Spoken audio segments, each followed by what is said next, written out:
Cloud руугаа. За тэмдгийн ягаад бичээд эхэлсэн шүү. Сайн За. тийм үү. Үдшийн минь арай хоёлаа одоо 9 цаг 22 минут болж байна. Арай цаг тий.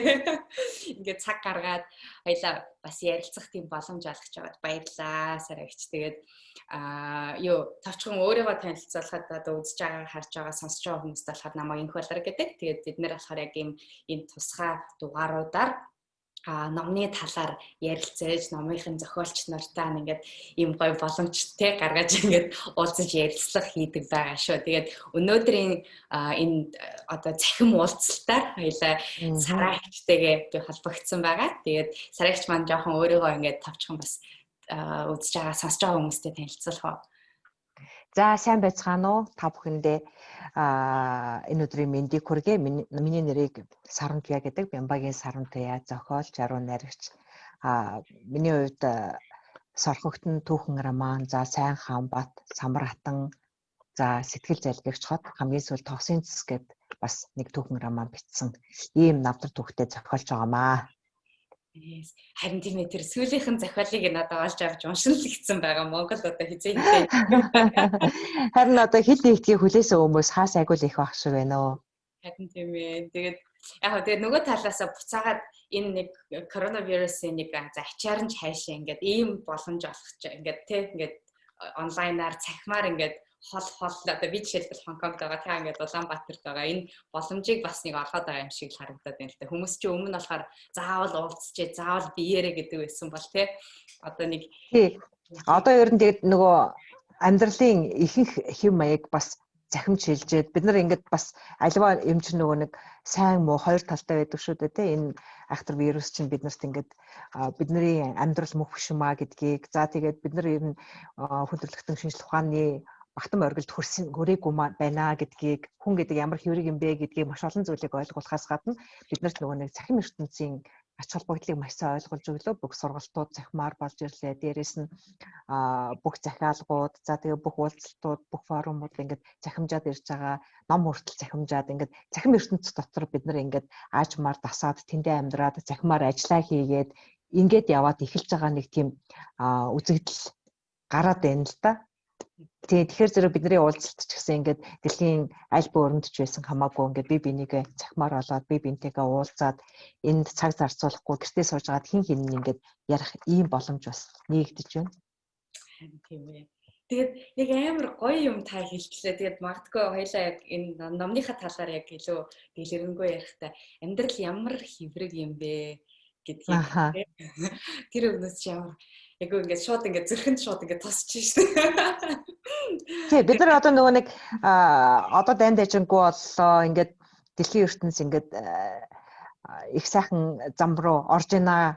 Одоо хүн бүхэн л ингээд сайхан гэрэл амьдралын боломжоо бүрдүүллээ. Хүн мөнх наслахаарч болж болохоор байна. Гений одоо бүх бүтцийг нь гаргалаа. За тэрнээс гадна одоо нөгөө хуруу шилний хүүхдүүдийг хүртэл одоо ингээд гаргаад хүний хувь тавиланг ингээд яаж сонгож насыг ч гэсэн яаж сонгож болохоор ийм сайхан цаг ирлээ гэд хүн төрөлхтөн амарч хахад зөвхөн нэг вирус гарч ирэл бидний амьдралыг орвонгоор нь өөрчилж байна. Тэгэхээр зэрэг бидний нөгөө нэг сэтгэл зүйдээ бүтээсэн хүн төрөлхтний энэ хүртэл бүтээсэн тэр зүйл чинь ямар нэгэн хэмжээгээр хэврэг байсан харагдаад л байгаа юм л да. Тэгээд нөгөө соёл иргэншил гэдэг чинь хүрхийн тулд хүн төрөлхтөн маш олон зуун жилийг, маш олон мянган жилийг дамжиж хүрдэг бол зэрдэгшил гэдэг хэдэн 7 хоногт болдог юм аа гэдэг нэг тийм үг гэдэг шүү дээ. Нөгөө Оросын нүдийн мэс засал аялагч Молдашов хэлсэн байдаг. Яг тэрэн шиг ингээд тэр нөгөө хэврэг амьдралыг бидэнд зүгээр л нэг вирус батлаад ойлгуулад амьдралын мөн чанарт маань хүртэл ингээд нөлөөлөд тэ та нар хүртэл ингээд хэлийн цаана эх орондоо ирэх боломжоо хаалгаад ингээд сууж байгаа бол бас л ботгол зүйл л тэ.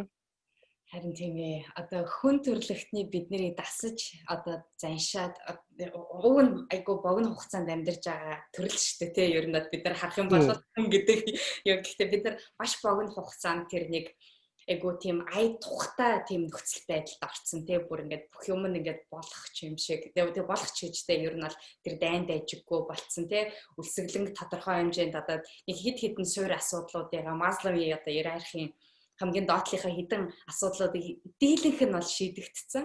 Тэгсэн чинь өнөөдөр болохоор бид нар яг тэр нөгөө иерархиараа ингээд дээшээ ингээд явж исэн чинь Найч гэдэг.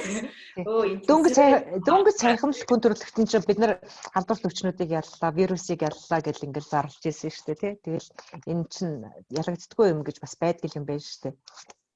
Харах юм зөндөө байна те бид нарт. Тэгээд би таны ингээд яг сонсоод таны саяны ингээд яриаг ингээд сонсоод эхлэнгүүт амар гоё ингээд зохиолч хүний ингээд ярьж байгаа харж байгаа үнцэг таны тэгээд сонгож байгаа өгнөд ч айгүй тийм гоё санагдаж байгаа байхгүй юу.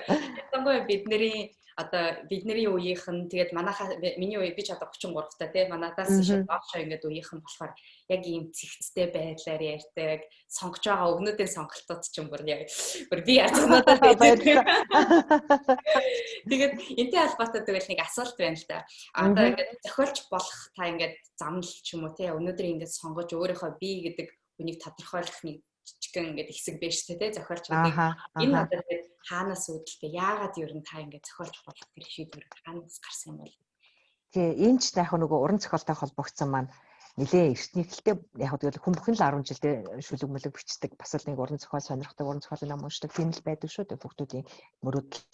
Миний хувьд бол 10 дугаар ангид төгсөөд улсын багшийн сургуулийн утга зохиолын ажилтны ангид орж суралцсан. Тухайн үед 90-ад оны гэгдэх одоо 10 гаруй залуучуудыг нийлүүлж нэг анги болгож утга зохиолын одоо мэрэгчлэлтэй хүмүүсийг бэлтгэх ийм зорилготойгоор энэ анги анх эхэлж исэн юм аа. Тэгээд одоо ангийнхнаа дурдах юм бол Баяр хүүгийн Эрчим орлоо, Гомболдогийн мөхцөг, Арлааны Эрдэнэ очир, Тэдрийн Баяр сайхан, Батар Элцмаа, Тэргэл гэдэг ингээд зөндөө олон одоо өнөөдөр Монголын уран зохиол бас өнгөлж явж байгаа энэ залуучуудыг нэрлэж болно л да. Тэгээд бид чинь анхнаасаа л нэг ангид ингээд уран зохиолын тогоонд чанагдаад 30-аад жил явчихсан байна. Тэгэхээр зэрэг уран зохиолтой нөхөрлөж ирсэн хувь тавилан маань бол эртний баг залуугийнх юм аа. Харин зөвөр нөгөө дунд нь үндэсний олон нийтийн телевизэд ажиллаад ер нь тэгээд уран зохиол гэдэг энэ юм чинь нэг хэсэг бол нийгмийн шилжилтийн үед бид нар ихэнх номын дэлгүүрүүд хааглаа, зохиолчид зохиол бүтээлээ турих тэр боломжууд нь ихэнх нь хаалттай байлаа. Манай яруу найрагчид, манай зохиолчид их олон хүмүүс бас амьдралын шуурганд өртлөө гэдэг ингээд эмгэнэлт үеийг, хүнд үеийг бид нар ингээд бие сэтгэлээрээ, бүтээлээрээ их олон зүйлээр давж ирсэн хүмүүс ахгүй юу 90-ад оныхан бид нар чинь. Тэгээд тэр үедээ үндэсний олон нийтийн телевизэд ажиллаж бас тэгэл нөгөө хүнд одоо элбэг дөрж байгаа нэг надад хэлжсэн та ингээд шүлэгчдэг байсан улаан уц зөвлөлтөөр ажиллаж байсан тий. Тэгээ одоо яагаад шүлэгчдэг юм бэ гэсэн чинь үгүй би өөрийгөө илэрхийлэл гэж тий өөрийгөө бусдад өгүүлэл гэж шүлэгчдэг байсан тий. Одоо надад өөрийгөө бусдад илэрхийлэх, өгүүлэх өөр боломжууд гараад ирсэн. Тухайн үед нөгөө менежер тийм нөгөө лекц тавьж айгүйх явдаг байсан л та. Тэгээ тэр үед нь би асуухад тэгж хэлжсэн байхгүй. Яг тэрэн шиг нөгөө нэг өөрийгөө илэрхийлэх өөр боломж миний хувьд үндэсний телевиз дээр гарч ирээд тэнд бас өдөр тутмын эфир гэдэг зүйл одоо маш их цагийг юулсан л дээ. Тэгээд тэгж байж байгаад тэгээд үндсэндээ нөгөө яхавтай төрөмөл нөгөө нэг хүсэл сонирхол чинь нөгөө мэрэгжил чинь хүнийг зүгээр суулгахгүй шүү дээ. Тэгээ ямар нэгэн байдлаар зохиол бүтээлээ бичих юмсан, нөгөө мэрэгжлийнхаа ажлыг хийх юмсан, цаашаа явах юмсан гэдэг энэ мөрөөдлөөрөө явсаар агаал тэгээд нэг сансрын салхи гэдэг яруу найргийн төвөр 2004 онд гаргаж ирсэн. Тэгээд тэрнээс нэлээд олон жилийн дараа сорхтон гэдэг анхны романа гаргаж ирсэн. Тэгээ энэ ч гэсэн бас л нөгөө үндэсний телевизтэй маань л холбоотой бичигдсэн ном л да. Тухайн үед баримт уран сайхны кино бичиж байгаа л нөгөө Монголын түүхэнд 13 дугаар зууны түүхэнд дурлал. Тэгэл тэр маань цаашаа судалгаа олж явж исэн зүйл маань нэг мэтгэд л арман болоод ингээл гараад ирчихсэн. Тэгээд яг хуу энэ сорхтон гэдэг энэ роман одоо уншигчдын төвшөнд намайг бас нэлээд таниулж өгсөн ном болсон болов уу гэж би боддог байхгүй юу.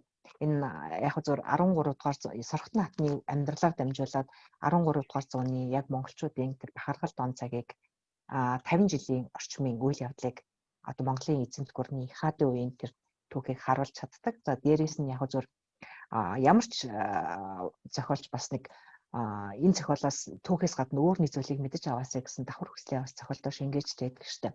Миний хувьд бол сорхтон хатнаар дамжуулаад их хүн, эмэгтэй хүн болж төрхийн гол утга учир нь юу юм бэ? Энэ орчлонд эмэгтэй хүн яах гэж ирдэг юм бэ? Юуны төлөө амьдрдаг юм бэ гэдгийг бас охид бүсгүйчүүд маань, залуу үеийнхэн маань, ээжүүд маань ойлгосоо гэж бодож тэр хүслээ шингээж бичсэн. Тэгээд тэр хүслийг маань ч гэсэн бас манай уншигчид ойлгосон байх гэж би боддог. Маш олон хүмүүс сорхтныг уншсан баха. Ер нь ихэнхдээ л уншсан гэж ярьдгийг. Тэгээд сорхтон маань нэлээд олон хувь бас хэвлэгдэж хүмүүсийн гар дээр хүрсэн. За дээрэс нь тэгэл янз бүрийн файлаар таарсан 10 Монгол зөвшөөрлгүй хэвлэгдсэн гэдэг ингээд маш олноор тарж олон тоогоор тарж энэ ном энэ хатны түүх бол бас өргөн дэлгэр уншигчдад хүрсэн ийм түүхтэй. Тэгээд эндээс бас миний уран зохиолын тэр нэг сайхан зам нэгдсэн болов гэж боддгийн шүү дээ. Тэрний дараа Сайн хаан бат гээд бас л одоо баруун Европт тайтаж авсан Чингис хааны ач холбогдооны тухай, Батхааны тухай Арманыг бичиж дараа нь Самар хатан гээд мөн л монголчуудын нөгөө уналт доройтлын үе гэж хэлж болно доо. Одоо Бакаадын үеийн тэр эмнэлт түүхийг Самар хатны үйл амьдралаар харуулж бичсэн ном гараад араас нь энэ одоо бидний ярих гэдэг байгаа энэ сэтгэл зайлгагч хот гэдэг энэ номоо хэвлүүлсэн. Тий. Тэгээд энэ сэтгэл зайлгагч хот гэдэг энэ ном бол зөвөр би орчин үеийн сэдвээр ном бичиж гэж төлөвлөөд яг зөвөр нүүдэлчдийн хот цоврал гээд сэтгэл зайлгагч хот гэдэг тэргүүн төвчрийн нэрлээд ингэж бичсэн ном байгаа. Яг энэ тэгээд цаашаа бас эм хүйстэн 3 шилний хүүхдүүд гэдэг үргэлжлээд 3 цоврал гарахаар төлөвлөгдөж бичигдсэн. Гоё шин мэдээ гэсэн биз дээ. Сарас бид нэг төр юу загсаагаад энэ хоёлаа ингээд зөвөр ингээд таны ярианаас чи ингээд би ингээд бүгд ингээд бацаад сонсон гот болохоор өөрийнхөө ингээд бас уран бүтээлийнхаа тойруулаа тий ингээд олон жилийн турш хийсэн уран бүтээлүүд дээрэс нь яагаад тэдгээрийг хийж байгаа гэдэг нөгөө нэг хэлхийг өгч байгаад гоё тий бүр ингээд бүр дотор ингээд гжигдсэн тийм гоё мэдээ. Тэгээд надаас бол хэд амар олон асуултууд байгаа л та. Тэгээд яагаад уран тий түүхэн зохиолоод яасан. Гэтэ тэрнээс наан яг томруугаа хоёлаа орохоос өмнө зөвөр яг зохиолч хүний хувьд болохоор та ингээд бичээл ингээд бичиж явж яадаг. Тэгээд та хэллээ шүү дээ. Айгу мундаг хүмүүстэй хамт төгссөн юм байна сургуулаа. Ингээд болж төгсөө. Тэгээ одоо хүртэл бүгдээрээ л ихэнх нь л бараг одоо яг юу тий мэрэгчлэрээ л явж байгаа шүү дээ тий. Мундаг зохиолч нар. Тэгээд ийм хүмүүстэй тэгэхээр одоо яг ийм анги дотор байх 10 дүнтэй байх. Тэгээд яг суралцж явах явцад бид нар нэг юм болдсон шүү дээ. Ингээл одоо би жишээлбэл яг санхүүгээр сурсан тий. Тэгээ хизээ санхүүч болсон бэ гэдгээ бодох юм бол яг ажлын байран дээр ороод яг тэр юм дээр бодоход ирэхэд та өөрийнхөө хувьд хизээ зохиолч болсон гэж боддог вэ? Би ер нь одоо ч болоогүй л гэж боддгийг шүү дээ. Тий. Одоо 1995 онд төгссөн сургуулийн маань дипломн дээр зохиолч, утга зохиол судлаач гэдэг их том зүйлүүд бичигдсэн байдаг л доо. Тэгээд ямагт өөрийгөө голж авдаг. Ягаад гэхээр зэрэг яг үнэхээр би нөгөө хүн чинь нэг өөрийнхөө нэрийн хуудас босох номыг бичих мөрөөдлөө бол хизээч гээдгүй шүү дээ тий. Миний ирээдүйд байгаа гэж би боддог байхгүй. Миний бичсэн номон дотор биш. Миний ирээдүйд бичих номонд миний нэрийн хуудас олж үлдэх ном байгаа гэж итгэдэг. Тэрийгэ бичсэн цагтаа өөрийгөө гэж зохиолч гэж хүлээн зөвшөөрөе гэж боддог шүү дээ. Тийм ч учраас ном бүхнийхээ ихэнд зохиогч гэж нэрээ бичдэг. Тий. Тэгэхээр зэрэг зохиолч боллоо гэж бодох юм бол би өөртөө ханчглаа гэж бодно л гэж боддог шүү дээ. Тий. Ой, амар гоё төгсөн сэтгэж тий. Миний бүргээл би л арцгаа гэдэг нэг тэгээд яриг сонсохоор гоё. Тэр одоо таны ингээд талбайд ч байгаа юу одоо тэр нэг тэр нэрийн хуудас ном гэдэг тэр одоо тэр номныхын тухай ч юм уус л ерөөсөө эсвэл одоохондоо төсөөлөгдөхгүй байна уу? Юу ч хийж магадгүй гээд. Юу ч хийж магадгүй шүү дээ. Тэрийг бид өгнөхгүй уншигчд өгнөх байхгүй юу? Тий. Тэгэхээр зэрэг нөгөө нэг тэр цаад талын тэр нэг том мөрөөдлөө орхихгүй явах ёстой учраас би өнөөдөр зохиолч гэж өөртөө хандж болохгүй л тийм л бодлыг тээж авдаг шүү дээ тий. Зохиолч гэж өөртөө ханаад ч юм уу хитрхийн өндрөөс амьдралыг хараад ч юм уу тий. Ингээд нөгөө нэг өөртөө ханна гэдэг өөртөө дурлна гэдэг энэ зүйл чинь бас хүнийг аягүй хөнөөдөг байхгүй юу? Тийм тэгэхээр зэрэг аль болох мэдэх, аль болох хийх, аль болох хүсэх тий мөрөөдөх тэр зүйлээ алдахгүй л явж байгаа маань өөрийгөө голж байгаа маань бас тодорхой хэмжээнд байгаа л да. Гэтэ яг манай зохиолчд гэж ярих юм бол ерөнхийдөө зохиолчд бол ер нь эго өндөртэй хүмүүс шүү дээ. Бүгдээрээ л эго өндөртэй. Тий, ер нь бүгдээрээ би гэсэн тийм. Ер нь олон нийтээрээ бөөндөө л эго өндөртэй шүү дээ. Бид нар хүн төрөл. Тий, тэр дундаа зохиолчд өөрсдөө тийм нөгөө нэг тийм хувийн амбиц өндөртэй байж иж нөгөө бас нэг бүтээлээ туурах тийм нэг арга зам байна л да. Зүр өөртөө огт итгэлгүй бэчтэй гэж бодож байгаа хүн бол бас юмрчихгүй шүү дээ. хэцүү.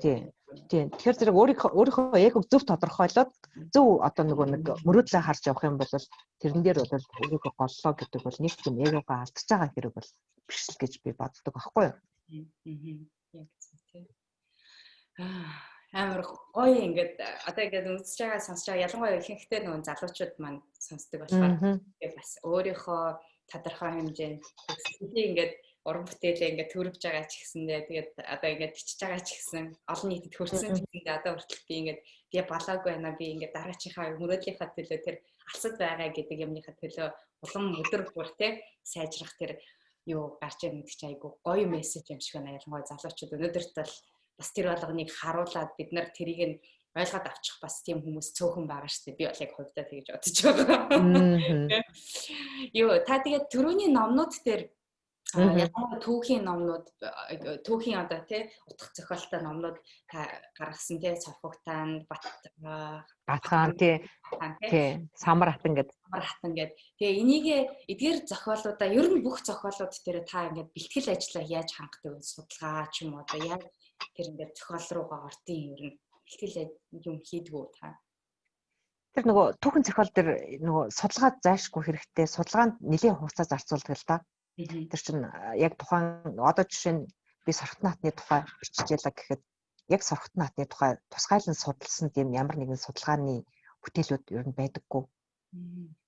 Зүгээр ганц нэг хүний зүгээр одоо нөгөө Монголын одоо их хаттын тухай ч юм уу бичсэн ч юм уу тийм номнууд дотор ингээд цогсхон дурддагдаад явчихсан ч гэдэг юм уу. Ер нь Монголын энэ түүхэнд хаттын түүхийг бүрхэг байдаг байхгүй. Тэгээд энэ бүрхэг түүхийг нөгөө нэг яаж одоо түүх бичиж байгаа хүн чинь бас санаан зургаар зохионо гэдэг чинь бас яг уран сайхан жал бол манайхан бол түүхийг заавал дуурай халбгүй зохио хал ер нь өөрийнхөө бичих зөв гэсэн юм нэг янз бүрийн байр суурь дээр байдаг байхгүй юу. Гэхдээ одоо эндээс ямар нэгэн байдлаар хүн нөгөө уран зохиолын тэр шимийг авахаас гадна бас нэг түүхийг олоод мэдчих тийм хүсэлтэй энэ номыг уншдаг байхгүй юу.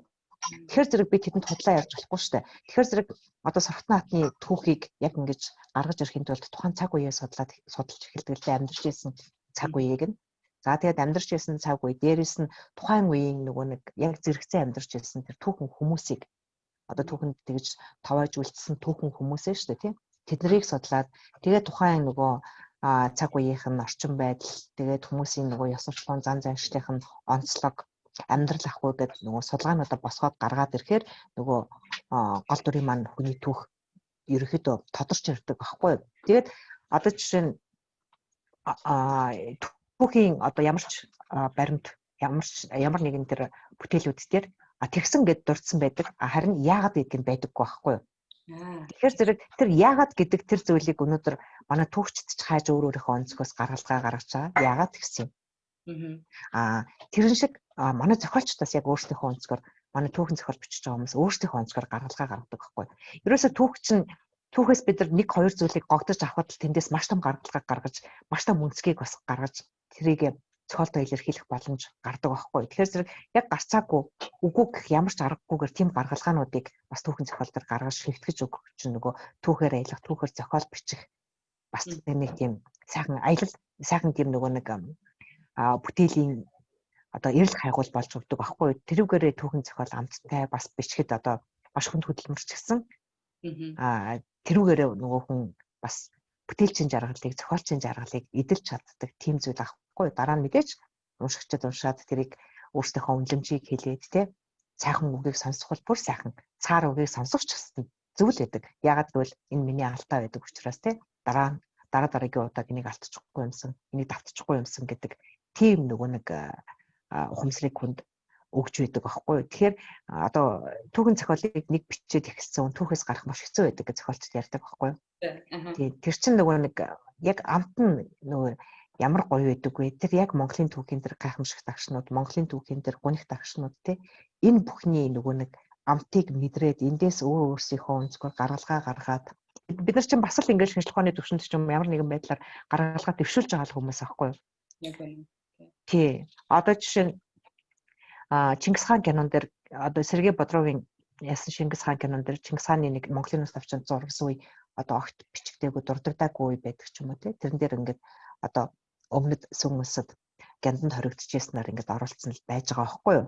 Энэнийг бид нэр одоо ингэж байгаагүй гэж маргалдах ч юм уу ямар ч баримт байхгүй учраас одоо Монголын түүхчид ч юм уу монголчууд ямар нэгэн үг хэлж чадахгүй тэрийг дугаал хараа сууж байгаа шиг бид нар бол мэдээж өөрсдийнхөө түүхийг ямар нэгэн байдлаар одоо тийм хар бараанаар харуулах ч юм уу тийм байдлыг бас болж өгөл гаргахыг хүсдэггүй л дээ. Тэгээд тийм ямар нэгэн үйл явдал басан байлаа ч гэсэн яагаад гэдэг тэр оюун санааг нь ирж болох, хайж болох тий тэр гаргалгааг нь өөрийнхөө өнцгөөс гаргаж тайлбарлах ч юм уу тий ийм зүйлүүд нөгөө түүхэн зохиол дээр айгүйх хийгддэг. Тэгээд орчин үеийн сэдвтэй зохиол бичих, түүхэн зохиол бичих хоёрын түүхэн зохиол бичих хэцүү байдаг. Хүмүүс ингээд хүндлэнгөөс хараад энэ түүхэн зохиол чинь энэ түүхэнд бэлэн байж байгаа юмыг баг ингээ хуулаад ичлээ. Энэ одоо нэг тийм ажил болт юм уу гэд баг тиймэрхүү юм ярьж байгаа хүмүүстэй би таарчлалсан л да. Тий.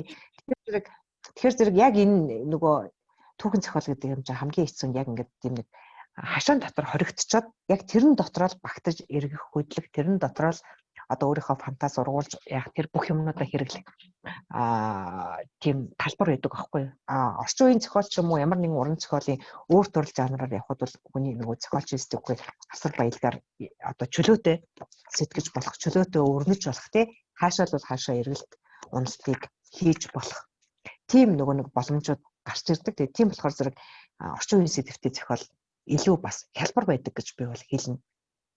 Та угаасаа аль альнийг нь бичсэн хүний хувьд болохоор яг харахгүй хэлэхэд тэг бусад хүмүүсийн өмнөөдөөс нь нэг юуны Brené Brown-ы нэг гоё үг байдаг. Brené Brown-ы бод дээр гардаг гоё үг байдаг. Roosevelt хэлсэн. Би одоо яг тэр дайны талбар дээр буюу тэр арена те яг тэрэн дээр байгаа тэрийг нь мэдэрч үтсэн те тэр байлдаж үтсэн хүмүүсийн үг л надад чухал болохоос тэрийг нь хийж үзээгүй хүн бол ямар ч юм надад хэлэх хэрэггүй гэдэг тэр үг амар гоё. Яг тэр та яг аль альнийг хийгээд үтсэн, бичээд үтсэн хүний хувьд болохоор яхааргүй хууль түүхийн зохиол гэдэг та хажууд нь нэг л одоо бид нар тэ нөгөө нэг цаг хугацаагаар аялах машин үсгээд тэ тэнд нь очиод хажууд нь хараад яг тийм юм болж исэн ийм учир шалтгаан тэр хүний толгоонд нь ороод тэ яагаад тийм шийдвэрүүд гаргасан бэ гэдгийг нь мэдэж авч чадахгүйгаас нааш яг өөрийнхөө тэр сэтгэмжтэй ургуулan бодох чадвараараа өнөөдөр бидний яг түүхийн тэр нэг зүгээр нэг одоо юу гэж статистик шиг нэг тийм хуурай юмыг амар гоё ингээд дээрээс нь услаад тэнчэнээс нь ингээд гоё цэцэг ургуулan тарьж байгаа тэр процесс бол супер амар гоё сонсогдож байна. Тэгээд тэрүүний нэг хэлсэн юм дээр гоё урмын үг сонсох тэгээд нөгөө нэг юу сонсох шүмж сонсох гэж ярьлаа шүү дээ. Таны хувьд яг одоо өнөөдөр яг ингээд шууд зүрхнээсээ ингээд эсвэл сэтгэлд чи үлдсэн тийм гоё урмын үг нь юу байсан бэ? Тэгээд тэр нэг шүмж нь юу байсан бэ? Өнөөдөр одоо яг амьдралдаа тийм магтгүй хэрэгжүүлээд за сургамж авах гэж ярьсан шүү дээ. Тэр сургамж авсан шүмж байна уу? Шууд ингээд хэлэх юм бол зөндөө шүү дээ. Зөндөө байгаа шүү дээ. Нэг нэгийг л сонгочих. Нэг амар гоё сэтгэлийн урам өгсөн нэг шүмжийг. Гэхдээ одоо яг саранд орохгүй нэ. Би ч одоо маш их магтуулдаг хүн шүү дээ. Маш их урам авдаг хүн. За бас маш их шүүмжлүүлдэг хүн заяа. Гэхдээ тэр олон дотроос би үнэхээр сонгож олж мэдэхгүй. Гэхдээ тэр бүхэн чинь л ингээд нөгөө хүнийг жигүүртэй олгоод эсвэл ирлээд ингээд явчихдаг байхгүй юу. Тэгэд би яг тэрийг тусгаж аваад л би тэрүүгээр амьдарч байгаа гэж хэлэх зүйл бол айгу өчөөхөн байхгүй юу. Зүгээр би тэднүүсийг тусгаж аваад тэд надад ингээд жигүүр боллоо. Тэд бүгд нийлээд жигүүр боллоо. Маш том жигүүр боллоо гэдэг ч юм уу. Эсвэл би тэднүүсийг тусгаж аваад би тэр их үгийн эрийг зүрхэн дундуураа өнгөрөөгөөд энэ надад маш их сургамж боллоо гэдэг энэ зүйл л хамгийн чухал байдаг л да. Тэгэхээр зэрэг яг зөв маш одоо бол тэгээд магтаалыгч магтаал гэж авахаа болж шүмжигч шүмж гэж авахаа болж ерөөхдөө гөлиж аваа. Тийм л цаг үе дээр ирсэн байна л да. Тийм тэгээд энэ ч одоо жоохон бие тоож байгаа юм уу яаж байгаа чи. Тэгээд таны саяны яг хэлсэн үгнээс ч миний нэг сонсож байгаа зүйл нь юу вэ гэхээр бид нар зарим нэгэн хүмүүсийн хэлсэн сайн одоо тий сэтгэлийн үгийг тэр болгон яг хүлээж авах тийм за угаасаа л хэлдэж штэ гэж бүр нэг дасал болсон таны хэлээд штэ одоо тийм гүлийж байгаа гэдэг штэ. Гэтэ нөгөө олон тохиол тэд нартэй таны яг эхний үг чинь болохоор энэ болгон чинь нийлбэр дүнгээрээ буюу магадгүй сонсож байгаа сонсож байгаа хүмүүстэй залуучуудтай ч гэсэндээ ингээд бид нар чи ийм өчөөхөн те тэрүүхэн дээр нэг сэтгэлийн углууратаа нэг хин нэг ингээд гоё үг хэлэхэд тэрэнд нь тижээгдчихэд те нэг жигүүртэн болж идэг гэдэг шиг буцаагаа одоо энэ штэ одоо бид нар ингээд өсгөөс эхлээл аав ээжээсээ янз бүрээр одоо бидний аав ээжүүд чи их гоё зүүрч зүгээр загнадаг байсан штэ өөдлөхөд санаас ирэх уруутахад унтаж идэх гэл амаа байвал заяа байна гэдэргэл ерөөсөө яг ингээд занжахтаа хүртэл зүүрч зүгээр загнадаг тийм аав ээжүүдтэй бид нар ч өссөн хүмүүс ч бидний ер нь бидний үеийнхний бүгднгийнх нь аав ээжүүд тийм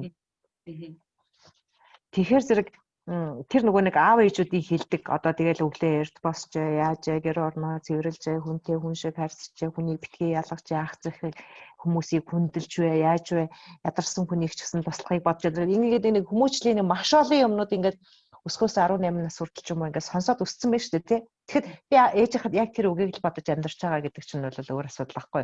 Ээжийнхад тэр бүх үгнүүдээр би өнөөдөр аав ээжийнхаа тэр бүх үгнүүдээр би ийм хүн болчихсон байж байгаамаа гэдэг. Би ингээ хүмүүжсэн юмаа гэдэг тэр зүйлэл бидэнд үлддэг байхгүй. Тэгэхээр энэ бүхэн чинь нийлээд маш том амьдралын сургамж, маш том амьдралын жигүүр болж өгдөг л гэж би хэлэх гээд байгаа байхгүй. Амин тийм. Одоо юм хийгээд нийлсэн дүнгээрээ энэ чи яг өнөөдөр бид нар бүтээж байдаг тийм яхаар. Тэгвэл одоо яг ингээд буцаага зохиол руугаа орох юм бол таны хувьд түрүү хэллээ штэ тэр нэг нэрийн хуудас ном гэж байгаа. Гэтэ тэрнээс дараа нь одоо бичиж байгаа номнуудынхаа бичих процесс буцтай ч юм уу эсвэл урсан хойнд гарсныхаа дараа та яг амжилттай миний хувьд болохоор яг энэ болчлоо гэж яаж ямар дүгнэлтээр тэрийг ингэж болцсон юм байна гэж боддөг вэ? Яаж тэр дүгнэлт нь гардаг вэ? Тэр одоо бас хэцүү шүү дээ тий. Надад ингэж бичсэн ном бүхэн яг бичснийхаа дараа энэ хамгийн сайн нь боллоо л гэж бодогддог шүү дээ. Nice. Тий. Одоо энэ сэтгэл зүйн шотыг бичгээд гэсэн. За миний хамгийн сайн ном энэ болсон болооч гэдэг юм уу тий. Тогсын цэцгийг бичээд дуусны дараа за энэ л боллоо да гэдэг нэг ханах уйхан дээ шүү дээ тий. Тий. Яг тэрэн шиг ингээд тэр болгонд ингэж чинь тэгэд яг тэр нэг өөрөөрөө овоглох ч юм уу тэр одоо нөгөө нэг миний мөрөөдлийн гэж хэлээд байгаа миний нэрийн утас болно гэж хэлээд байгаа тэр зохиол хизээ төрөх тэрийг уншигчдал бас тодорхой хэмжээнд гаргах бах дүгнэх бах гэж л би боддог байхгүй юу тий. Яг юм. Одоо ингээд таны ингээд зохиолуудыг хараад байгаа айгуу тийм содон нэртэй ч юм уус л одоо тэр сэтгэл залгигч хот жишээлбэл энэ бол айгүй тийм содон нэр байгаа байхгүй тий. Тогсын тогсын цогсын юмуд ч бас айгүй тийм содон нэр. Нэрнийх нь одоо тэр юун хаанаас гарч ирсэн санаа. Гэхдээ тэгэл яг нэр чинь нөгөө яг өмнөх түүхэн зохиолууд бол яг нөгөө гол дурынхаа хүнээр нэрлэл явчихсан. Би өөр нэр өгөхдөө их тааруул та хүүхдтэй ч гэсэн ойлгохтой нэр өгч чадахгүй айгүй. Өөрхөн нэртэй шүү дээ яаж байгаа юм бэ та. Тэр чи би өгдөггүй байхгүй юу? Аав маав нөгөө шүү дээ. Тэгээд нэргүү гэдэг хүмүүс чинь ч гэсэн одоо хөрх амтай зовлонгийн ойлгосон шүү дээ. Бүр нэрийг олж чадхаа байгаа тэгэл нэргүй гэж өгдөг гэдэг шиг тий. А энэ сэтгэл залгигч хотод ингээд маш олон нэр ботсон юм а. Бодож энийг гаргаж ярьсан. Гэхдээ яг хуу энэ нэр бол номонд таарсан. Чи өөрөө уншиж үзсэн мэдж байгаа шүү дээ тий. Ер нь бол яг зүгээр энэ хөдөөнөөс хот руу орж ирж байгаа одоо тэр залуучуудын амьдралын тухай өгүүлсэн. За 90-ад онд хотын амьдралд орж ирсэн тэр залуучууд урбан чиглэлээр ерөөдөө бичигдсэн л дээ. Тэгээд энэ хот гэдэг энэ зүйл, энэ соёл иргэншил гэдэг зүйл, энэ хөгжил дэвшил гэдэг зүйл бидний нөгөө унган одоо Монгол ахуйгаас маань, нүүдэлчин Монгол ахуйгаас маань, хүн чанараас маань тэр сэтгэл зүрхэн дотор байдаг үн цэнтэй гэж боддог нандин бүхнээс минь яаж салгаж байгаа юм бэ? Энэ одоо нөгөө орчин цаг гэдэг бидний одоо нөгөө нүүдэлчдийн Монгол сэтгэхүй тэр Монгол уламжилтаас яаж холдуулж байгаа юм бэ гэдгийг л би энэ цовруулуудаар өгүүлж хүмүүст бас тодорхой хэмжээний мессеж өгье гэсэн зорилготойгоор энэ номыг бичиж эхэлсэн. Тэгэд хүн гэдэг амьтан чинь ерөөсөө тэр байгаадаа ханахгүй байхын саналан, байгаадаа ханахгүй байхын зовлон гэдэг юмд үргэлж нэг тийм дөрлүүлж авдаг амьтан юм байна л та. Тэгээд яг тэр одоо зүйлээрээ явж байгаад амьдрал нь уруудж байгаа залуу энэ байгаа бүхэнтэй эвлэрч байгаа бүхнийг хүлээн авч зүрхэн дундуураа өнгөрөөж байгаа тэр бүсгүй түүний яг л эгэлж ирийн яг өөр өөрсдийнхөө дүр зургаар амьдарч байгаа тэр найз нөхөд тийм ээ тэр хөдөр гэж зөвхөн хотод ерөөсө хөдөөд л амьдардаг хөдөөгөө сэтгэдэг яг л хөдөөний тийм хүн хизээч хуурч өөрчлөгдөөгүй яг л тэр хിവэрэ байж байгаа ч гэдэг юм уу.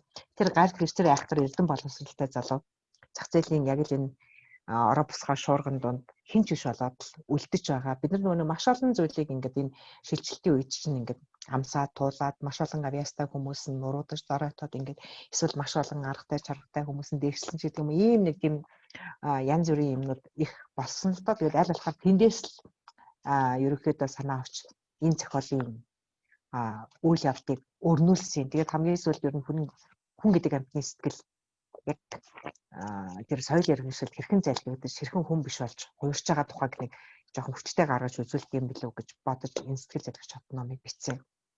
За тэрний дараа одоо би энэ өвөл сууж бичгээр төлөвлөж байгаа 2 дугаар дэвтэр наага энэ бол яг зөв ажлын нэр нь эм хүйстэн гэд нэрлэгдсэн байгаа.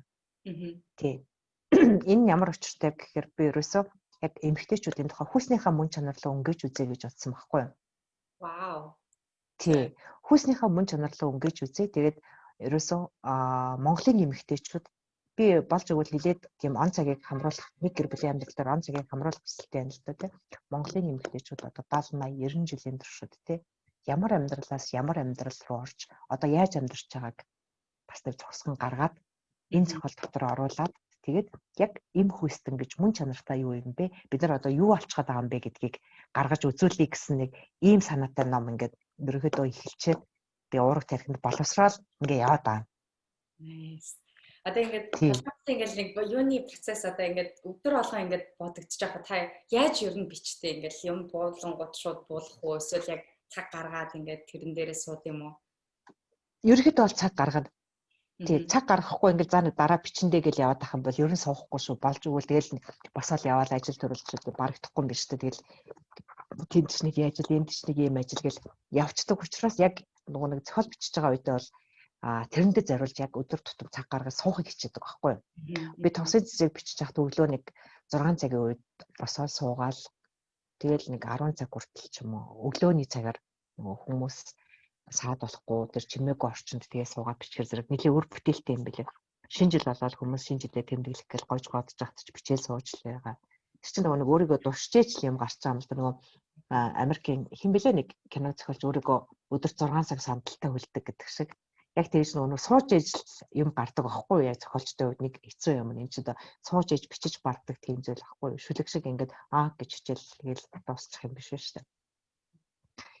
Тэгээд товсын цэцэг бол яг үүндээ тэгж бичсэн учраас бас аваа гараас урдтай гарсан баг гэж боддгийг. Хэр удаан бичсэн та? Тэгээд одоо товсын цэцэг яг бай товсын цэцэг дээр гол нь нөгөө нэг судалгаануудаа хийчихэд нэлээ удаан явсан. Тэгээд нөгөө баримт нь ерөөсөө яг гүйцэцээ олдож өгөхгүй.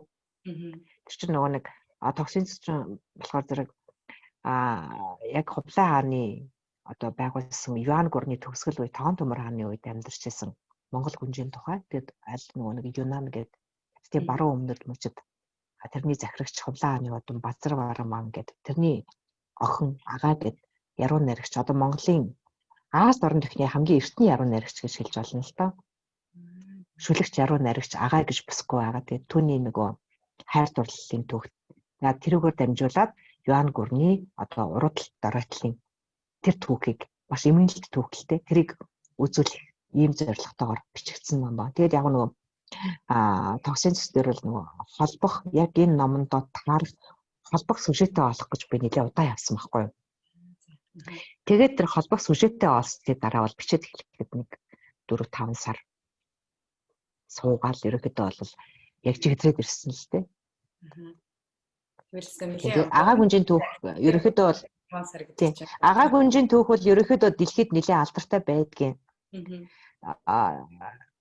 Яг зөв хятадын эртний яруу найрагчл гэж аваад байдаг байхгүй юу? Яг үнэндээ тэр агаа буюу Абул Уха гэдэг энэ хатан чинь Монгол гүнж байсан Базар Барамангийн охин байсан гэдгийг бас монголчууд мэдээсэй. Энэ түүхийг бас нэг хөргөч хэмсэн гэсэн тийм л зорилготой л явж байгаа юм л да. Тэгээд энэ чинь нөгөө Аас орон төхний Ромео Жулиета гэдгийн ерөөсөө агаа гүнжийн түүхийг тэгж нэрлэсэн байлээ. Тэгээд Тэр номон дээр бол нэлээд бас онцтой.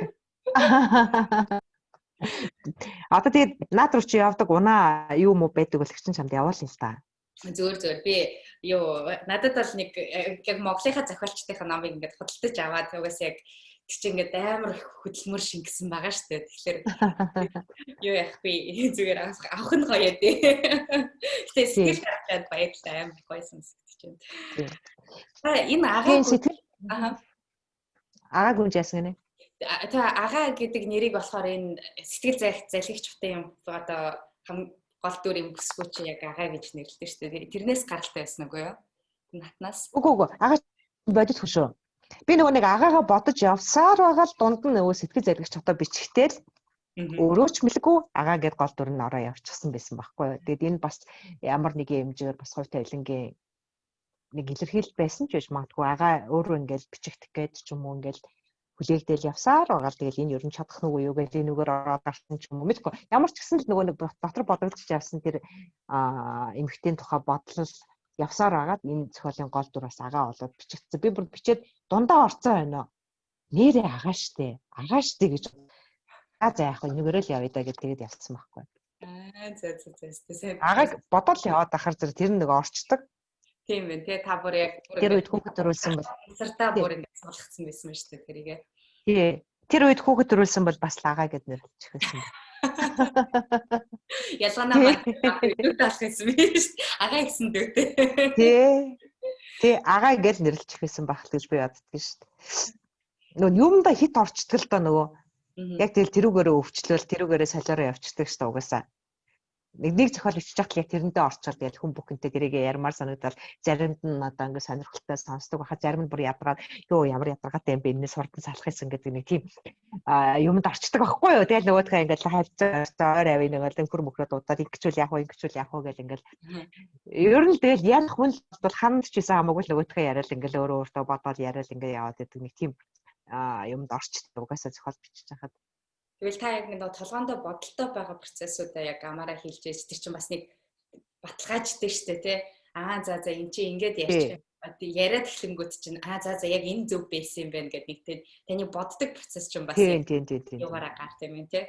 Энэ би юг одоо энэ дөрвийнх нь би таныг яг санааг нь асуух гэж байхгүй яаж хаанаас гарч ирсэн гэдэг. Тэгтээ та түрүүн хэлчлээ шүү дээ. Дөрвөн залуу хүмүүс өдөрнөөс орж ирж байгаа. Тэгээ дандаа дөрвөн өөр байгаад байдаг. Яг тухайн нийгмийн айгуу тийм том төлөөлөл нь болсон. Өсгөөчүүд маань ингэж байсан. Одоо эрэгтэйчүүдийн хувьд болохоор яг нэг хідэн замнал байгаа. Тэрнийх нь яг баг 3 л яг та яг ихэнх нь туулсан юмыг нь та тэр дөрөвд тэр л тусгацсан харагдчихлаа. Надад бол тэгж анзаарчихсан чинь. Тий. Тэгээ яг дараагийн зохиолд агааны түүх үргэлжлэхгүй л дээ. Дараагийн зохиолд агаа гэхдээ хаа нэгэн газар явна. Тий. Энэ чинь нөгөө нэг яг агааны түүхээр үргэлжлэхгүй арай өөр хэлбэр бичиж гэж би төлөвлөд байгаа. Тийм тэгэхээр зэрэг тэр бас их сонирхолтой ном болж магадгүй гэж би бодод байгаа. Тэгээд одоо энэ номыг одоо жишээлбэл уншаад ингээд яг уншиж байхад амар гой юмнууд надад л ингээд тусгаж авсан юмнуудаас их юм бол айгүй олон амьдралдаа хэрэгжүүлж болох үст тийм моралууд тийм ингээд амар гой би таны яг ингээд бүр ингээд яатсан байгаа. Одоо жишээлбэл энэ хэсэг надад бүр амар ингээд young хитл орж ирсэн байхгүй. Амьдрал яг голын урсгал шиг тэр донд ямар нэгэн модны мөчээр хад чуламжч болов зөвгдөд үлдэх боломжгүй тийм ширүүн урсгал шиг гэдэг өгнөд яагад ингээд young гэж орж ирсэн л дээ. Тэгэхээр би яг одоо та түрүүн хальт ингээд дурдаад өнгөрлөө л дээ. Бидний Монгол нийгэм буюу бидний юунаас үүссэн цагаас тийм энэ одоо үндэстний хувьд болохоор нүүдлийн тэр мөн чанартай байсан тий. Одоо тэрийг хот буюу тэр суурин дид бүтц рүү оруулаад буцаагаад бид нар өөрснийхөө хувь хүмүүсийнхаа тэр дотроо цус тий одоо сэтгэлдээ байдаг тэр юмыг ингээд алдагдуулж байгаа гэдгийг та хэлж байна. Гэтэ энэ одоо энэ таны яг хэлхийг хүсэж байгаа гол юм мөн үү тий? Яг таны түрүүний ярианаас чи ингээд тий ер нь бол ерөнхийдөө мөн гэхдээ энэ нөгөө нэг нүүдэлчдийн амьдрал гэдэг чинь зөвхөн ахуй амьдралаараа биш байхгүй юу? тэр зан заншил, ёс суртахуун, тэр бодол санаа, хандах хандлага гэд маш олон зүйлүүд чинь нүүдэлчдийн сэтгэхүй өөр ахгүй, нүүдэлчдийн амьдрал, нүүдэлчдийн сэтгэхүй чинь олон мянган жилийн туршид л яваад ирсэн. Ядаж л нөгөө хог хаягдл гэдэг зүйл огт байдаггүй нүүдэлчдийн сэтгэхүй байна шүү дээ. Бид нар айгүй минималист амьдардаг байсан тий. Маш минималист амьдардаг байсан. Юмнууд нь зэгцтэй, баг хог гардаггүй. Ингэж л явдаг байсан монголчууд өнөөдөр зүгээр дөрвөн уулынхаа дунд ингэж суугаал тэгэл овоолгон дунд амьдарч байгаа энэ амьдрал аз жаргал юм уу? Эсвэл бидний зүгээр нөгөө байглаач хордуулахгүй бүх зүйлийг бодож, хүнийг бодож, байгалыг бодож, эргэн тойрноо бодож, амьдралыг бодож тий бусдын төлөө явдаг. Энэ юм чинь одоо гол утга учир нь мөн чанар нь юм уу? Мэдхээ болчиход бид нар яг өнөөдөр мэдхээ болчиход байгаа байхгүй. Бид нар хөгжил дэвшний шоконд орчод байгаа байхгүй юу? Яг үнэндээ. Бид нар өнөөдөр ингээл үнэтэй утас барайл тий үнэтэй машин унаал одоо ингээл яг үнэндээ бид нар 4 хамтай гэрт 4 тавлаа амьдрал өөдөөдөөсөө хараад энийгээс гэр дөрөн сууж явахдаа аз жаргалтай байсан уу? Эсвэл 4 5 өрөө байранд тусдаа орчоод гар утсаараа Wi-Fi интернетээр ороод буруу хараад хоорондоо мэдлэхгүй шахан биенийхээ царайг харахгүй шахан байж байгаадаа аз жаргалтай байгаа юу? Яг үнэхээр мэдэхгүй шүү дээ. Бид морин дил дээр давхиж явахдаа аз жаргалтай байсан уу? Эсвэл одоо 5 тал унчаад ингээд бөглөн зогсож байхдаа аз жаргалтай байна уу гэд ингээд нөгөө нэг бидний аз жаргалын тухай ч юм уу амьдралын тухай ойлголтууд ингээд эргцүүлэн бодох цаг үе ирчихсэн юм шиг надад санагддаг байхгүй юу? Тэгээ бид энийг дагаад бидний нөгөө нэг айгүй гоё боломжийг коронавирус маань бас олгож штэ тий яг үндэ. Дотгошоо өнгөх, бодож суух тий тэг итгэж гүйхгүй ах ядаж л энэ боломжуудыг чинь нээгээд өгч байгаа байхгүй юу нөгөө мө корона маань. Гаднах тэр нөгөө нэг ялгар юмнуудыг яхаарахгүй ингээд тий тийм арилгаа хийцэн тий бид нар гартаа гадуур явдаг ч юм уу эсвэл одоо гадагшаа явж яадаг зугаалдаг ч тэгээд бүгднгийн айгүйх миний зүгээр нэг харж байгаа өнцгөр болохоор ижил эрэх тэгш нэг цэг рүү буцаагаад одоо яцсан гэх юм уу те одоо reset хийдэж штэ те нэг уцаа дахиж унтраах гэдэг унтаагаад асаасан шиг нөхцөл бодол юм бодитоор харах бас нэг тийм хөшгийг нээж өгöd байгаа юм шиг санагдаад байгаа байхгүй юу? Бид нар чинь нөгөө нэг аюу олон юмд төөрөлдөж амьдраад байна шүү дээ яг үнэндээ өнөөдрийн хүмүүс. Тэгэл цаг хугацаа ямар хурдан юм бэ? Би өстэй хүний нас ямар хурдан юм бэ? Би чинь дөнгөс тэдтэй байсан. Дөнгөс сайхан тэдэн сар байсан биз дээ тэргээл ингээд. Энд чинь нөгөө бидний эргэн тойрноо анзаарахгүй маш их хурдан донд амьдраад байгааг энэ л гол буруу байхгүй да. Уул юм хурд ингээд байж байгаа бол өнөөдөр тэдэн сарын тэдэн бүх юм тав тодорхой мэдчихэж байгаа. Бид нар маш олон мэдээллийн дунд байдаг учраас уулзсан хүмүүсийнхаа царайцсыг эргэлж бараг сандаггүй тий. Тэгэхэд хөдөөний хүмүүс бол урчин жил манад ирээд явсан юм байна гэд ингээд сууж авч шиг ингээд тийм хэрэгтэй хэрэггүй маш олон мэдээллийн чигсэлтийн дунд хэрэгтэй хэрэггүй маш олон ахуйн тэр эд хэрэглэлийн дунд хэрэгтэй хэрэггүй маш олон одоо тийм зүйлийн дунд бид амьдраад байна л да. Тэгээд энэ амьдралын яг учир нь юу юм? Одоо тэгэл залуучууд та нар минималист гэж ярьж байна, бясалгал йог гэж ярьж байна. Эн чинь эргээд л нөгөө нэг нотгошоогоо хүн төв рүүгээ, байгаль дэлхий рүүгээ анхаарч байгаа л нөгөө хандлага байхгүй да. Бид нарт илүү юм хэрэггүй юм байна гэдгийг та нар ингээд ойлгоод ухаарад эхэлж штэ. Амар баяртай байгаа тэрэндээ. Тэгээд таны яг хэлж байгаа юмнуудыг чи ингээд сонсонгууд яг эдгээр одоо дөрвийнхаа бидний одоо гол дөрвийн баатар байгаа шүү дээ дөрүүлэнд нь яг тэр суур өөрснийх нь ингээд гаргаж байгаа зан авирууд те нэг нэгэндээ хандж байгаа тэр нэг гоё ингээд айгүй гоё хөрлөл байгаа байхгүй заримдаа ингээд энэ чинь ингээд буруут нь өөр тийшээ явна заримдаа бид орон зай тохолдно те гэхдээ тэгэхээр гэсэн одоо тэр нэг найз нь одоо яг одоо амиа орлоод яг хооронд бүгдээрээ буцаж нийлээд учрыг нь олох гэж те буцаагаад тэр одоо эцэг их ээжт нь хандж байгаа хандлагаас нь анзаарэгдчихээн. Буцаад агаа гол дүрийн бүсгүйгийн маань ингээд дотор нь болж байгаа бодлынхын процессыг харангуут чаа. Айгуу тийм уужуу тэг маш олон зүйл дээр тэр хүмүүс одоо гол дүрийн баатар маань ингээд муухай үйлдэл гаргацсан шүү дээ. Тэгсэн ирнэл ингээл яаж ч болсон амьдралаа буцаагаад босгоод хүүхдээ яадаг. Тэгээд энэ зохиолоос бас бидний гэр бүлийн айгүй олон тэр уялдаа холбоонууд нь ингээд анзаарэгдчих надад л яг харагдаадсэн. Яг уншиж байхад ингээд бүр ингээд нүдэн төсөөлөгдөд байгаа байхгүй. Тэгээд таны яг хэлэнгүүт нүүдлийн ахуу гэдэг нүүдлийн сэтгэхгүй бид нар нүүдэлчин ард түмэн гэдгээрээ таны ингээд одоо манай энэ залуучууд ингээд ойлгоосоо гэж тий яг түрүүний хэлсэн шиг бид нар байгальтай ээлтэй байдаг байсан. Бид нар юу тий илүү дутуу хог юу гаргадаггүй юм болгон бидний юм болгон ямарваа нэгэн зоригтой тий одоо хоол хийх ч юм илүү юм байдаггүй тий яг л нэг зоригтой бид нар байлгадаг. Тэгэхээр залуучуудад маань өөр та ингээд ойлгосоо гэж ингээд хэлэх тийм юу байна уу? Өөрийнхөө ингээд яг зохиолоосоо ч бай ер нь өөрийнхөө зүгээс ч тийм энэ новтой холбоотойгоор. Тийм. Яг зөв би одооны залуучуудад айгу баярлдаг шүү дээ. Нөгөө бидний үе чинь нөгөө маш нийгмийн шилжилтийн тэр нэг хүнд цаг үеийг туулаад зовлон жаргалыг нэдлээд ингээд хамаг юмыг бид нар ингээд замыг нь засчихсан гэж боддгийг шүү дээ. Тэгээд одоо та нарт бол ингээд нэг тийм гардын замаар тий бид нар ч одоо тэгэл ерөөсө буруутхан буруудаж үхсэх гэн үхсэхэж архинд орхон норч одоо эсэн бусал болж одоо бидний үе чинь одоо энэ амьдрал дундуур туучиж нийгмийн шилжилтийг чинь илээж барлаа шүү дээ. Бидний үе ч одоо 29 хүмүүс ч цөөхөн шүү дээ. 90-ад онд юу хуримтай мантай хоолгүй байсан цаг үе байхгүй юу? Тэгээд одоо бол тэгэл сайхан хурим ээж энэ Монгол ёс заншлаараа ингээд сөүлж гэрэлж ингээд тэр ер нь зүр залуучуудыг хараад байхад маш хэрсв. Айгу мундаг болсон байна гэж би харддаг шүү дээ. Тэгээд юмыг нөгөө нэг маш эрүүлэр харж байна. Бид нар ч юм бол нөгөө бас нэг туулж ирсэн амьдралынхаа туршлагаар ч юм уу жоохон тийм одоо өөрөөр хараад байдаг гэж магадгүй л да. Залуучууд бол яг цоо эрүүлэр харж байгаа байхгүй. Цоо эрүүлэр харж байгаа тэдний нөгөө тунгалаг нүд нь надад маш гоё санагддаг. Цоо эрүүлэр харна. Гэхдээ яг одоо бид нар ингээд зөв амьдрах хэрэгтэй юм байна тий. Энэ наригт арс гэдэг одоо утгагүй зүйл байдаг юм байна. Тамхи тарай утгагүй зүйл байдаг юм байна тий. Энэ их хог новш, энэ их одоо баялаг гэдэг, энэ их шунал гэдэг дэмий зүйл байдаг юм байна гэдгийг чинь ингээд өөрсдөө ухаарад ирж шээ. Энэ чинь бидний алтан дээрээс ухаарч байгаа зүйл байхгүй. Бид нар танаас ойлгож байгаа. Зүгээр надад зүгээр залуучуудад нэг эмзэгэлдэг зүйл нь гэх юм бол ингэж анзаардаг байхгүй. Яг үнэхээр би бүр яг үннээ хэлье заяа. Алтхаа сайдаг. Алдаж үзээгүй гэж алтхаа сайдаг байхгүй яг одооны залуучууд.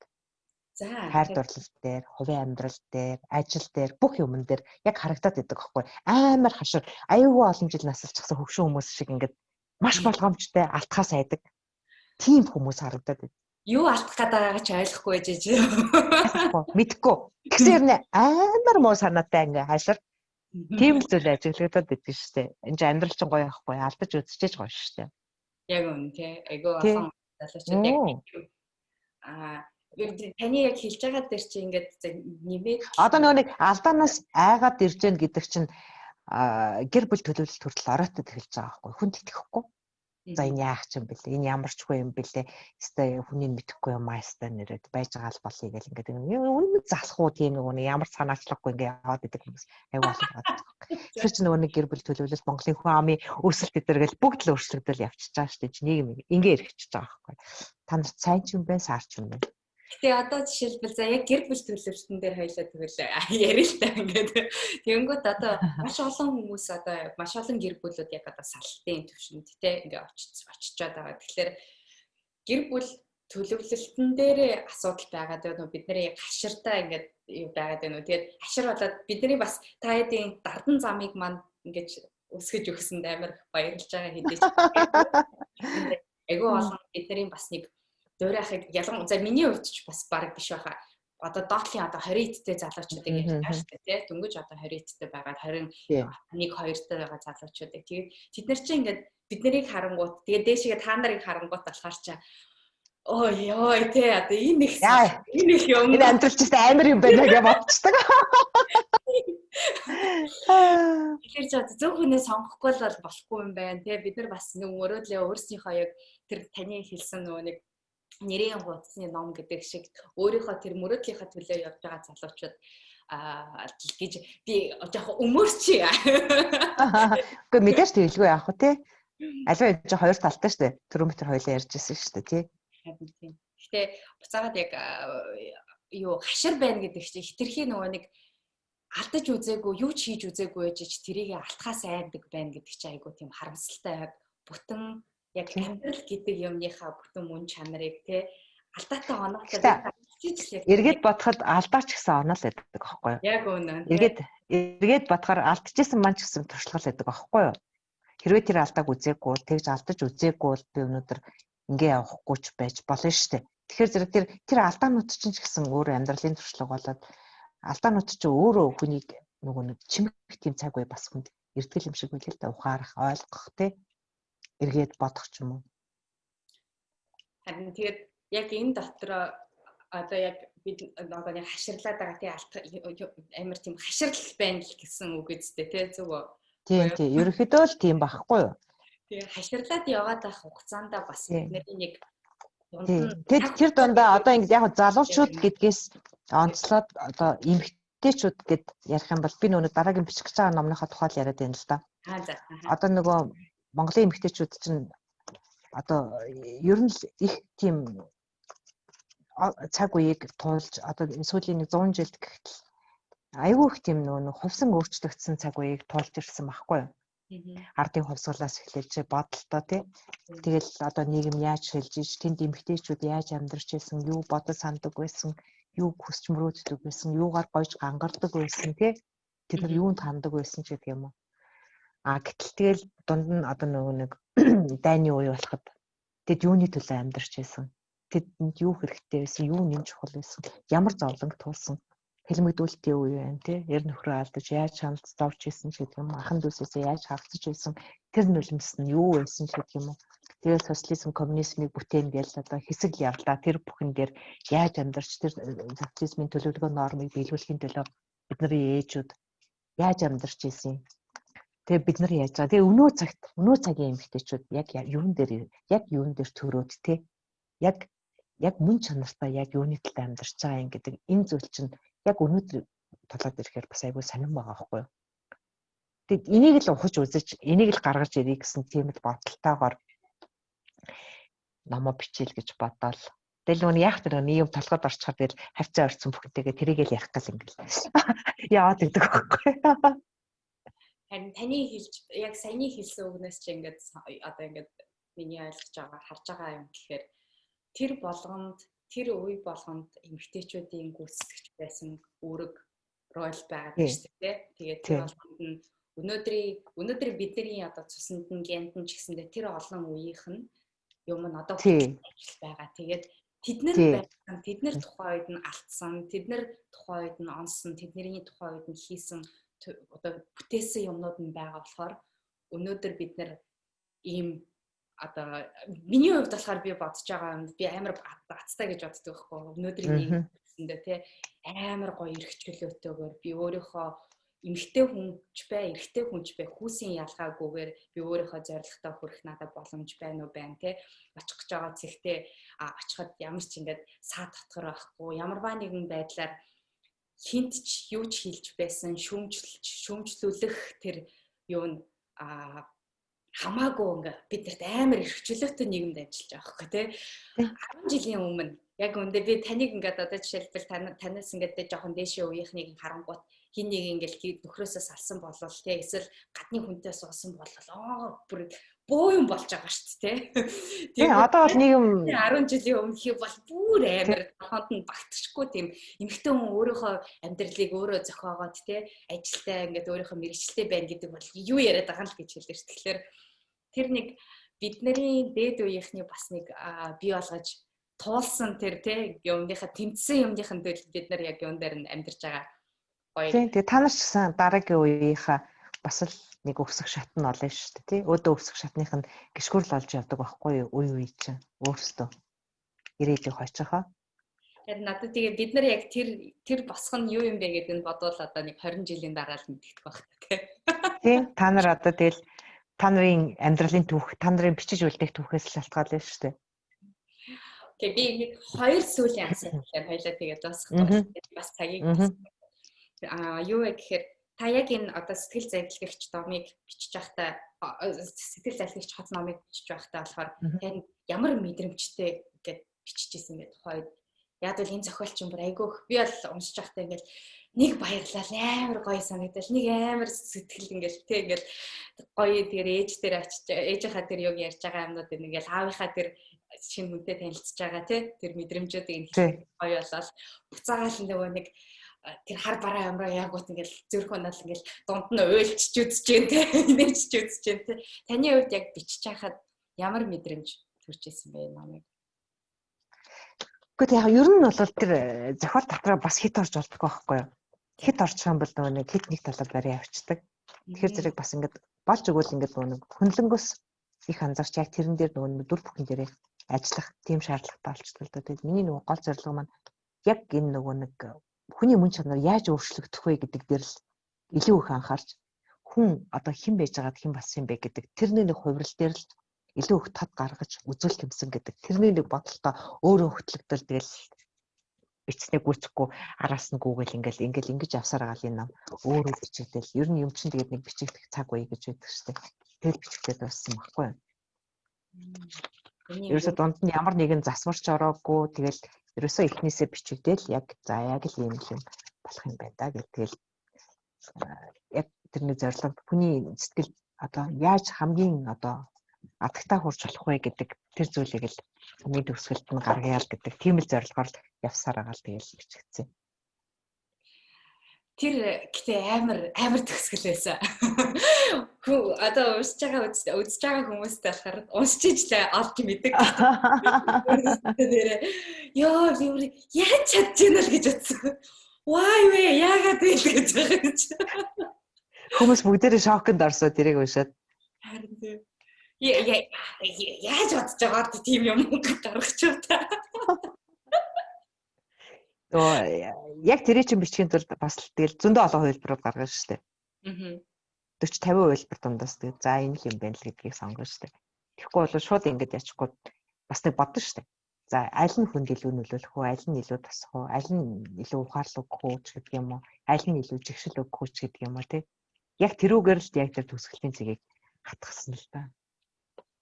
Гэхдээ яг жигшил гэхээс илүүтэйгээр би бүр амар өрөвцсөн тэр шарвыг бүр айгуу тийм дотроо ингээд тийм зөрчилтөө тэгээд амар ганцаардмал хүн байсан байгаа байхгүй тий. Тэгэд нөгөө нэг юм хоёр талтай гэдэг чинь тэр байхгүй сайн хүн нэг бодлын тий нэг бодлын маш муу хүн тий. Тэгээд тэр хүнийг яг дотроос нь ойлгохыг уншигчд нь өөрсдөө дотроос нь ойлгосоо яг тэр хүнийг яг хинбэ гэдгийг нь өөрсдөө л ойлгож мэдээсэй гэж бодсон байхгүй. Яг үнэндээ шарвын дүрэн дээр бол би энд одоо шарвыг муу хүн ч юм уу сайн хүн гэж хэлхээс илүү шарв гэж хинбэ гэдгийг уншсан үнэ л өөрөө ойлгосоо ухаж ойлгосоо гэж тэгжл бодож тэр дүрийг гаргасан. Тэгээд яг энэ дээр танд нэг асуух юм сүүлийн асуулт маань байна. Хэрв энийг одоо кино болвол тий кино юуны кино монголч хийгддэг л яана.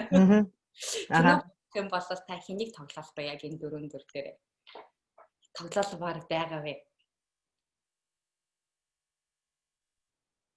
Уу яг ерөнхийдөө нөгөө нэг би бол яг тэр юм гэсэн юм бол алгал байна л да. Ер нь энэ тухай бодчих байсангүй. Кино мөн болгоно энийг тэрэ гэдэг ямар тийм бодол орж исэн биш тий. Зүгээр энэ дөрөвд ч нөгөө нэг яг уншсан хүндээ харагдаж байгаа үстэй. За шарваг гэхтэл одоо нэг тийм шаргал царайтай, шарвстай, ногоон дүнүттэй тий. Нэг юм жоохон тийм нэг юм сонин юм ойлголцсон залуу тий.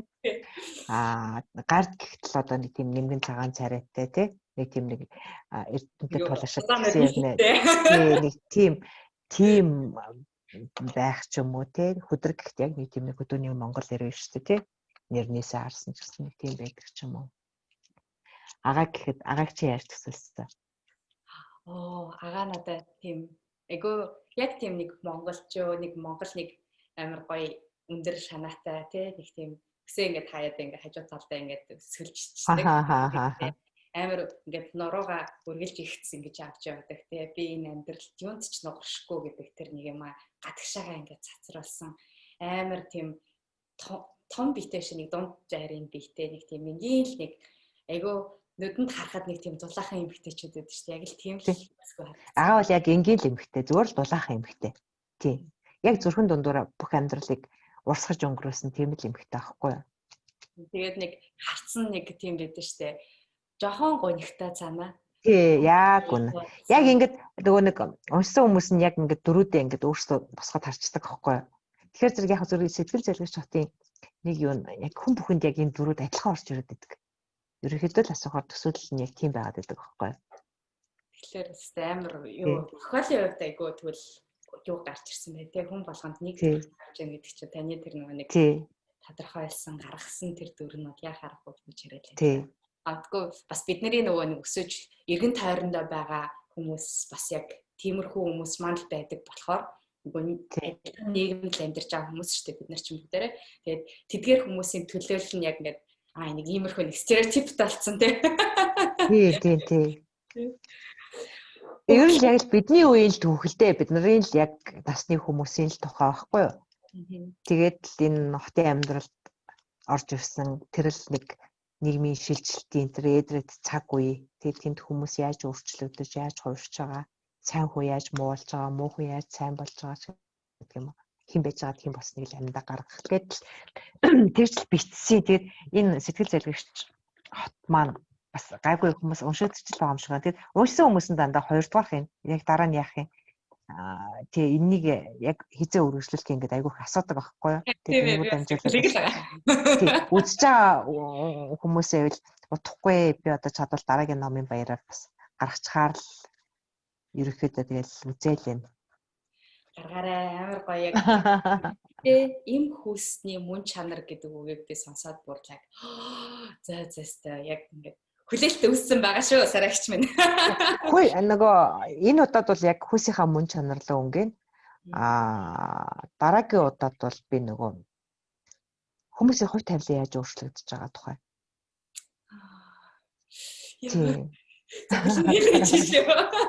Тэгээд ийм 3 цовруулал гаргая л гэж бодоод байгаа байхгүй энэ нөгөө бид нар нөгөө зохиомжлоор айгүйх амьдралыг өөрчилж хүний насыг уртасгаж одоо тэгэл янз бүрээр ингээд хүний хувь тавилан өөрчлөгдөж байгаа байхгүй юу. Тэгэд энийг харуулсан бас нэг зохиолч тийм билүү гэж бодвол ингээл яваад байгаа.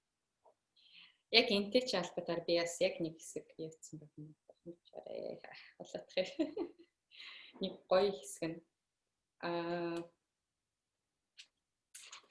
хоёлаа дараа нь энэ хэсгийг нь юу ч нөө юу катлж болно. Энэ байсан хаа. Хүний амьдрал санснаар болдог бол биш энэ бишээ нэг дээд хэсэгт байсан юм аа би одоо олоодох юм. Энэ тэрийг яг уншаал янгоц чи ёо бүрсэн яг ёнк хийж байгаа юм чи. Нэрнгэс за захгүй юм шиг байна уу. Ааха. Тэгвэл юу ч одоо би энэ хэсгийг нь хоёлаа энэ хэсгийг нь хасчих жоо. Ингээ. За тэгээд үзэж байгаа, сонсож байгаа хүмүүс маань тэр ямар аимшигтай зүйл болсныг нь олж харуулахыг зарагч маань та намны баяр одоо болох ч байгаа тий 2 хоногийн дараа. Та тэнд байх уу?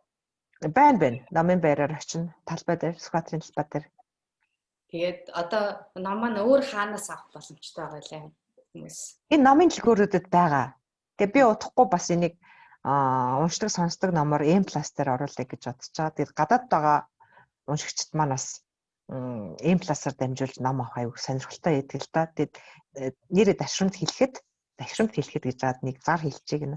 Сорхогтно гэд миний нөгөө ном сонсдог хэлбэрээр бас уншдаг хэлбэрээр M+ дээр орсон байгаа. Тэгээд дэлхийн хаанаас ч гэсэн татаж аваад уншиж болно. Эсвэл ажил төрөл метро одоо тэр цаг завгүй үедээ машин бариа явж байхдаа сонсож болохоор орсон байгаа шүү. Сорхогтно нийт 14 цагийн хугацаатай 9 бүлэг яг уншигдаад сонсдог ном болоод орчихсон байгаа. Nice. Ялангуяа өнөөдрийн тий манай Улаанбаатарт байгаа тэр их төвжрээд банд тий 3 цаг өнгөрүүлж байгаа. Тэгэхээр нэг өглөөдөө оройдоо төвжирж итэл 7 хоногийн л гоё өөртөө гоё хөрөнгө оруулалт хийх боломж олдож байгаа юм байна шүү дээ. M+ Тэгээ яг зөв нөгөө ямархуу ном юм бэ гэд огт мэдгүй хүмүүс бас байгаа ах л та тий. Энд гадаад олон жил болсон хүмүүс ч бас сайн мэдгүй шүү дээ. Тэгвэл YouTube дээр байж байгаа л да сорхотны би 1-р бүлгийг нь уншаад тавьчихсан байгаа. YouTube дээрээс хинч ороод юу сонсож болно яг сонсдгоор эхний бүлгийг нь тавьчихсан байгаа. Самар хатан бас ялгаагүй нэгдүгээр бүлгийг нь уншаад тавьчихсан байгаа. Тэгэхээр зэрэг тэндээс бас орж сонсоод дараа нь бүтнээр нь сонсоё. Эсвэл дараа болёо гэдгийг шийдэж бас болох тийм сонголт байгаа. Nice. Тэгээд энийг нөгөө постлда доор нь линкүүдийг оруулчих. Тэг. Окей, за эстэх баярлаа. Цаг гаргаж өнөөдөр ингээ хоёлаа бараг 10 цаг 30 минут болж байна. Удаа ирсэн байна тий? Ярилцаж ингээ сэтгэл гаргасанд маш их баярлалаа. Айгуу гоё сонирхолтой байлаа. Тэгээд яг дотроос яг нэг зохиолчоос нь өөрөөс нь энэ мэдээлэл авах гэдэг чинь шал өөр юм байна. Айгуу гоё юм байна. Тэгээд бидний үнэхээр ингээд хараагүй өнцгүүд хүртэл ингээд та ингээ хилэнгүүт чи нэрээ тийм биш үү? Тэрийг нь ерөөсөө анзаарах биш үү? Тэгэж мэдчихээн бидрэгдчихээн. За тийм лээ. За тэгээд баярлалаа. Дүүтэй амжилт хүсье. Баярлалаа. Тэгээд би энэ юг нь рекординг зогсооч тэгвэл болцсноо. Та эсвэл хийх юм уу? Зүгээр. За. Зогсооч. За